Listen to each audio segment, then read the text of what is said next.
pembelajaran Al-Quran Hadis kelas 10. Kali ini kakak akan membahas tema mengenai menghayati keotentikan Al-Quran.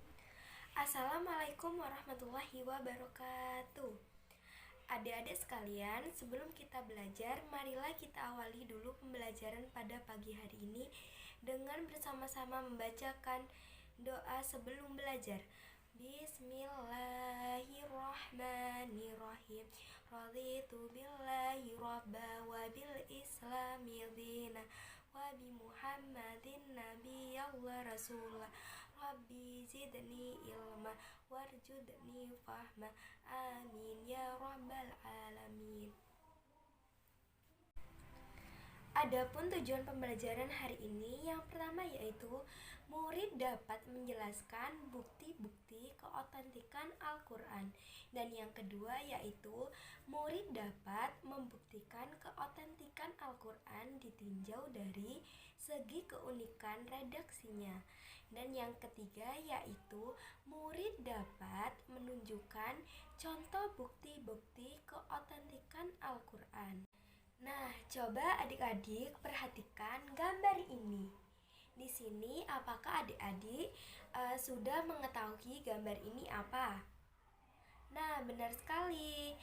Ini adalah gambar mushaf Al-Quran yang sudah sangat tua sekali, yang ditulis pada zaman Khalifah Utsman, yang kita sebut dengan mushaf Utsmani. Mushaf ini tersimpan di Perpustakaan Nasional di Malaysia. Jadi, kalau kita lihat dari segi usianya, mushaf ini sudah tua dan sangat kuno sekali.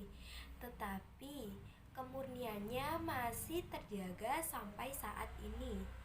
Namun, dalam Al-Quran surat Al-Hijr ayat 9, Allah berfirman, A'udzu billahi minasyaitonir rajim. Bismillahirrahmanirrahim. Inna nahnu nazzalna dzikra wa inna lahu lahafizun. Yang artinya, sesungguhnya kamilah yang menurunkan Al-Quran dan kamilah yang memelihara dan menjaganya. Surat Al-Hijr ayat 9. Dari ayat ini dapat kita pahami bahwasanya Allah sudah menjanjikan keotentikan Al-Quran itu atas kemahakuasaannya dan karena usaha manusia sesuai dari kehendak Allah Subhanahu wa Ta'ala. Dengan jaminan tersebut, maka kita sebagai umat Islam harus percaya bahwa apa yang dibaca dan didengar dalam Al-Quran tidak akan berbeda sedikit pun dengan apa yang dibaca oleh Rasulullah SAW. Jadi, apa yang kita dengar, apa yang kita baca, itu semua akan tetap sama seperti yang dibaca oleh para sahabat Nabi pada masa lampau. Meskipun Allah sudah berjanji menjaga keotentikan Al-Quran, akan tetapi orang-orang kafir tidak akan berhenti untuk tidak mempercayai Al-Quran. Sehingga Allah memberikan jawaban tentang tantangan orang kafir tersebut langsung di dalam Al-Quran. Nah, beberapa tantangan yang dijawab langsung oleh Al-Quran ini antara lain, yang pertama adalah Al-Quran menentang siapapun yang meragukan kebenaran Al-Quran untuk mendatangkan semisalnya secara keseluruhan.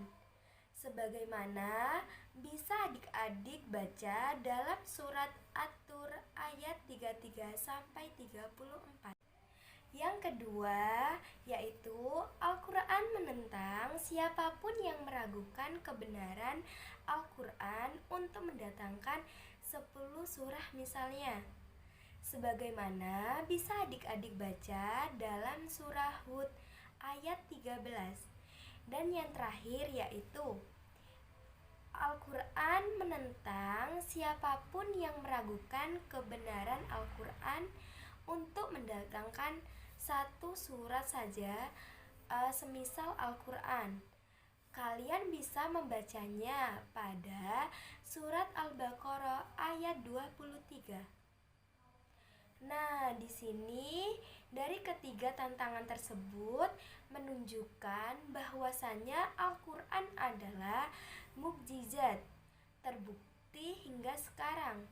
Belum ada satupun manusia dan bahkan pun jin yang mampu membuat kalimat seindah Al-Quran, apalagi mampu memiliki kandungan makna dan berita yang lebih hebat dari Al-Quran. Hal ini membuktikan bahwa Al-Quran memang bukan buatan manusia. Al-Quran adalah wahyu Allah Subhanahu wa Ta'ala. Nah, dan kita sering sekali mendengar berita viral yang muncul di berbagai media sosial. Misalnya, tentang kesalahan dalam mencetak Al-Quran. Nah, ini tentunya kesalahan-kesalahan tersebut dapat diketahui karena banyaknya penghafal Al-Quran yang masih ada sampai sekarang. Bahkan menuntut kemungkinan informasi sejarah telah dibuktikan bahwa Al-Quran itu selalu terjaga kemurniannya, karena dari zaman Rasul sampai zaman sekarang masih banyak orang-orang yang menghafalkan Al-Quran. Ini dengan sangat luar biasa dan itu janji Allah. Jadi apapun dan kapanpun insya Allah akan selalu terjaga kemurniannya sepanjang masa. Baiklah adik-adik semuanya, itulah materi dari kakak. Mudah-mudahan bisa kalian pahami dan bisa kalian dalami maknanya, agar kita betul-betul paham apa sih sebenarnya Al-Quran itu, dan bagaimana Al-Quran menjawab tantangan-tantangan orang kafir. Sesungguhnya Allah sudah berjanji bahwa Allah yang menurunkan Al-Quran, dan Allah juga yang akan memelihara. Amin ya robbal alamin. Terima kasih atas segala perhatiannya, dan tidak lupa marilah kita tutup pelajaran kita hari ini dengan bersama-sama melafadzkan hamdalah. Bismillahirrahmanirrahim. Alhamdulillahirrahmanirrahim.